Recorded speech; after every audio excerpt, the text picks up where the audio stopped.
at its core, you want to maintain a culture of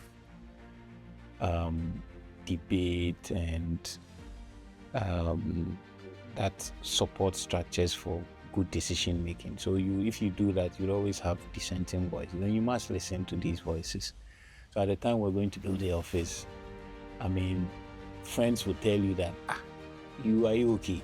You sleep in the office, you don't have anywhere to live, you have money to build, and you are going to build an office on somebody else's land, you don't even own it, and all of that. Some people also had concerns about the location of the office. But we have saved all this money, we can go and rent a nice office somewhere in prime place. There were so many, but you have to listen and find a middle ground, or find the soundest decision and then make it. But dissenting voices about company finances and all of that, you want to be sometimes as open about it, so that you can get the best, you can make the best decision that can that has a chance of working out for you in the future. Building out the culture of the people around you, naturally, if you read the Bible, the parable of the 12 disciples, you would find some disciples, some will do anything you want because they know that you will do it for them, and you also know that they will do it for you if the positions were reversed, right? Like, even if you worked for them or they worked for you, it didn't matter, right?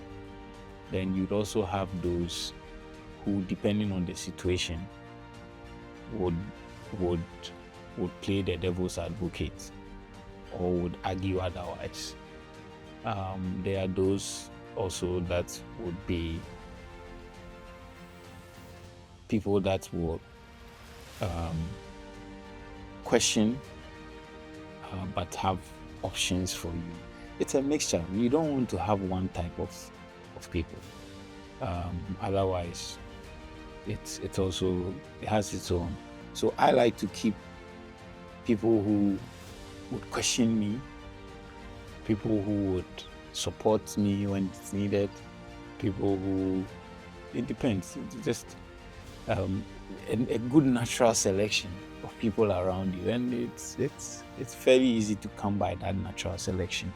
If you force and select too much, you'd find that you become boring, right? It's just like you've seen the chart of natural distribution, right? There would always be a few people to the left, a few people to the right, and a lot of people in the middle. So imagine you squeezed it out too much, right? So let's call the people on the left people who come with a lot of folly, or whose the outcome it's not really right. The thing is, if you squeeze to say you don't want any, you'll also miss out on a few genius.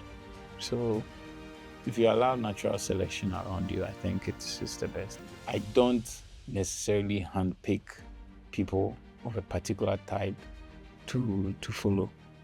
I sometimes allow the natural sense of people to come in, and then